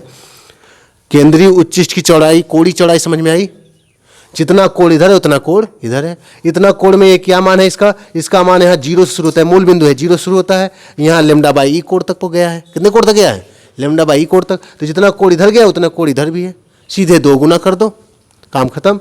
तो यहाँ हो जाएगा इसकी चौड़ाई बराबर 2 थीटा 2 लैम्डा बाई ये हो जाएगा। ठीक, समझ में आ गया। क्योंकि केंद्रीय फ्रिंज हमारा, हम जो स्लेट देख रहे हैं, जितना ऊपर, हमने केवल गणना ऊपर की है, जितना ऊपर बनेगा उतना ही नीचे भी बनेगा। बात में आ रही है, एक बार फिर समझो। जैसे मान लो हमारी केंद्रीय ऐसे स्लिट हो गई, हम ऐसे देख रहे हैं, अब यहाँ मान लो बीच में हमारी चमकदार पट्टी मिली, तो आधा ऊपर भी मिलेगा, आधा आधा नीचे भी मिलेगा। और जहाँ वो समाप्त होगी तुरंत पहला हमें डार्क लाइन लिखती है, अभी हमने पीछे प्रतिरूप बनाया था, पहली वाली डार्क मिलेगी, उसी को कहते हैं प्रथम निम्ननिष्ठ। ऊपर भी मिलेगा वही नीचे भी मिलेगा। थीटा कोण पे अगर ऊपर वाला मिल रहा है, मतलब लैम्डा बाई ई पे मिला, तो जितना लैम्डा बाई ई पे थीटा पे मिल रहा है तो उतना नीचे भी हमें प्राप्त होगा। पास में मान लो एक केंद्रीय वाली है एकदम बीचों बीच हिस्सा, यहाँ सबसे चमकदार पट्टी चौड़ी से मिली हमें, उसके बाद पहली पट्टी ऊपर मिलेगी काली, नीचे भी क्या मिलेगी काली। ये हमारी क्या होती है पतली सी, हमने पढ़ा था प्रथम निम्ननिष्ठ यही है दोनों। तो ऊपर वाला अगर थीटा कोण पे बन रहा है तो नीचे भी थीटा कोण हो गया। तो ये अगर थीटा हुआ ऊपर वाला तो इधर नीचे वाला भी क्या हो गया थीटा कोण हो गया। तो यहाँ पे या तो सीधे घटा के निकालो, 2 गुना करना सबसे आसान है हमारे हिसाब से। तो इसमें एक लाइन को लिख लो, समझ आ गया पूरी टॉपिक, यहीं तक हमारा है इसमें। अतः केंद्रीय उच्चिष्ठ की दोनों ओर की कुल चौड़ाई क्या हो जाएगी, कुल चौड़ाई, एक ओर की चौड़ाई कितना है थीटा है, तो दोनों तरफ की क्या हो जाएगी 2 थीटा। तो लिख लो 2 थीटा बराबर 1 थीटा बराबर लैम्डा बाई है, तो 2 लैम्डा बाई ई है। इतना हमसे पूछा जाता है। पर जब हम यहाँ तक आ गए हैं तो 1-2 चीज़ें और छोटी छोटी जान लेते हैं। अगर मान लो रेखी चौड़ाई हमसे पूछ दिया, क्या पूछ दिया हमसे, अगर पूछ देता है केंद्रीय उच्चिष्ठ की रेखी चौड़ाई, केंद्रीय उच्चिष्ठ की रेखी चौड़ाई अगर हमसे कह दिया, रेखी चौड़ाई, तो रेखी चौड़ाई हम बता दें, चौड़ाई पहले भी बताया हमने, जो उसमें पढ़ा है कि ऐसे बन जाता है यहाँ पे। असल में जो रेखी चौड़ाई यहाँ जो हमें मिलेगी वो एक तरह से चाप होती है। क्या होती है वो चाप। हम बढ़े हैं कोण बराबर चाप बटे त्रिज्या। त्रिज्या का मतलब यहाँ से दूरी मान लो, यही डी मान लो, पर्दे से और इसके बीच की दूरी क्या है डी मान लो, तो त्रिज्या का काम करेगा। और यहाँ पर ये जो हमें पट्टी जो यहाँ प्राप्त हो रही है, जो चौड़ाई पट्टी में प्राप्त हो रही है, होगी एक तरह से क्या होगी, ये चाप हो जाएगा। क्या हो जाएगा, ये चाप है कि नहीं है। यहाँ जो कोण हमें प्राप्त हो रहा है वो क्या है 2 थीटा, या थीटा ऊपर है और थीटा क्या है नीचे। ध्यान समझना, ये केंद्रीय वाली हम बना रहे हैं, जो पिछला फिगर अभी हमने बनाया था केंद्रीय वाला हम बना रहे हैं। यहाँ पे बीच में प्राप्त होता है चौड़ी पट्टी ना, थीटा मान लो ऊपर हो गया, थीटा नीचे हो गया, यानी 2 थीटा पे पूरा मिलेगा हमें, मिलेगा नहीं मिलेगा। अभी जो मिलता है, मान लो यहाँ से पर्दे के बीच की दूरी, यहाँ पे जो हमारी स्लिट है, स्लिट और पर्दे के बीच की दूरी मान लो डी हो गई, कैपिटल डी मान लो हो गई। तो अब यहाँ पर कैपिटल डी हो गई, तो यहाँ जो पर्दे पे हमें जो चौड़ाई प्राप्त होगी, एक तरह से ये जो रेखी चौड़ाई होगी, यह किसका काम करेगी, चाप का। चाप हो गया, यह त्रिज्या हो गई डी। अरे डी ऐसे सीधे समझो, चाहे थोड़ा सा टेढ़े मेढ़े समझ लो, क्योंकि दूरी ज़्यादा होती है। तो ये हमारा हो गई त्रिज्या, और 2 थीटा क्या हो गया कोण हो गया। तो यदि हम इसमें मान लें, यहाँ पर मिटा दे, इसको बना लियो ना, तो यहाँ पर रेखी चौड़ाई क्या हो जाएगी, रेखी चौड़ाई हमारी हो जाएगी 2x मान लो, क्योंकि जितना भी बनेगा x ऊपर बनेगा, x नीचे बनेगा। जैसे कोण आधा बटा है ऊपर नीचे, वैसे चौड़ाई भी उसकी होगी, है कि नहीं। तो 2x बराबर, इसलिए इसको 2x से दिखा रहे हैं। तो 2x बराबर, बताओ चाप बराबर क्या होता है, कोण गुणे त्रिज्या होता है कि नहीं होता है। ठीक है, तो हम यही दूरी का गुणा कर लेंगे। ठीक है, तो यहां पे हमारा हो जाएगा 2x बराबर, ठीक है, 2 थीटा का मान कितना है 2 लैम्डा बाई ई गुणे डी, यही बनेगा। जहां डी क्या है, जहां डी क्या होगी, स्लिट तथा पर्दे के बीच की क्या है, दूरी है, पर्दे के बीच की दूरी हो गई, के बीच की दूरी हो गई, दूरी है। एक बार फिर से देख लो, हमें लग रहा शायद समझ नहीं आ रहा तुम लोग ये बात। इसको हम फिगर, इस फिगर से मत समझो, जो पिछला फिगर हमने बनाया था ऐसे, ये वाला देखो, जैसे यहाँ बनाए थे ना, यहाँ ओ पे हमें मिलता है, ये हमारी स्लिट हो गई, ये स्मॉल डी चौड़ाई की हो गई, या ई वाली ई माना था हमने ना, ई का हो गया। अब यहाँ जो हमें फ्रिंज प्राप्त होगा ओ पे, असल में जो चौड़ी पट्टी होती है, यह पूरा यहाँ से यहाँ तक प्राप्त होगी, यहाँ से मान लो यहाँ से यहाँ तक प्राप्त हो रही है हमारी, पूरा यहाँ से यहाँ तक, ठीक है ना। यहाँ के सापेक्ष मान लो यह थीटा कोण बना रहा है, यहाँ चौड़ाई है, तो नीचे भी तो उतना चौड़ा बनेगी, बनेगी नहीं बनेगी थीटा पे, यानी एक 2 थीटा की चौड़ाई पे बना रहा है, एक कोड़ी है, ये इसकी कोड़ी चौड़ाई हो गई, इस फ्रिंज की कोड़ी चौड़ाई क्या हो गई, 2 थीटा हो गई पूरी, ये पूरा 2 थीटा है, थीटा इधर थीटा इधर। तो ये रेखी चौड़ाई कितना होगी, ये रेखी चौड़ाई का मतलब हो गया चाप हो गया है। ये यहाँ के हिसाब से, हमने यहाँ के हिसाब से निकाला तो कोड़ी चौड़ाई इसकी निकली है, कोड़ी चौड़ाई इसकी निकली है। तो ये कोड़ी चौड़ाई इसकी कितनी होगी, 2 थीटा। ये रेखी चौड़ाई कितना होगी, असल में ये है चाप, क्या है, चाप है। और हम मान लें इनके बीच की दूरी अगर डी है, तो थोड़ा सा एक कोण बड़ा ही छोटा होता है, ठीक है। तो इसको डी समझो, चाहे इसको डी समझो, चाहे इसको डी समझो, ज़्यादा अंतर नहीं आएगा। तो यहाँ हम लगाएंगे कोण बराबर चाप बटे त्रिज्या। बात समझ में आई कि नहीं आई। तो कोण बराबर लगाएंगे चाप बटे त्रिज्या, तो कोण हो गया 2 थीटा, कोण बराबर होता है चाप, चाप ही हमारा होगा, इसको हम 2x मानेंगे, क्योंकि x चौड़ाई ऊपर होगी, x चौड़ाई नीचे होगी। यहाँ जैसे 2x और 2 थीटा मानने का रीजन है, क्योंकि थीटा तो मान लो निकला ही था, 2x इसलिए मान रहे हैं क्योंकि हम बताना चाहते हैं कि आधा यहाँ बीच वाली गणना कर रहे हैं, ये बिंदु A था, ये बिंदु B है, इसको 2 बराबर भागों में बांटा, हमने कहा था कि हमने बांटा है, तो आधा ऊपर बनेगी चौड़ाई, आधा बनेगी नीचे। यह 2x इस बात को व्यक्त करता है, नहीं तो और कोई रीजन नहीं है, ठीक है। जैसे हम लोग पढ़े थे, द्विध्रुव पढ़े हो, वैद्युत द्विध्रुव पढ़े हो नहीं पढ़े हो, 2l लंबाई क्यों मानते हैं, ताकि कभी भी द्विध्रुव से बीच की अगर किसी बिंदु P की अगर दूरी निकालनी हो, बताओ कैसे निकालेंगे। यहाँ से अगर 2l अगर मानते हैं तो l इधर हो जाएगा और l क्या हो गया, इधर हो गया। अब यहाँ बीच में से लेंगे हम जब दूरी, तो यहाँ से हमें l जोड़ने घटाने में क्या होगी, आसानी होगी। और अगर l मानते हो पूरी लंबाई, तो यहाँ से l/2 हर जगह फार्मूले में बाई 2 लेके चलना पड़ेगा। तो यहाँ पे ये हो गया चाप बराबर क्या हो जाता है, चाप बराबर हो जाएगा कोण गुणे त्रिज्या। कोण कितना है, 2 थीटा है, 2 थीटा मतलब यहाँ से थीटा ऊपर थीटा नीचे, तो 2 थीटा गुणे दूरी जाएगी d, जहाँ d क्या है, हमारा स्लिट और पर्दे के बीच की क्या है, दूरी होगी। स्लिट और पर्दे के बीच की क्या होगी, दूरी हो जाएगी। समझ में आया कि नहीं आया।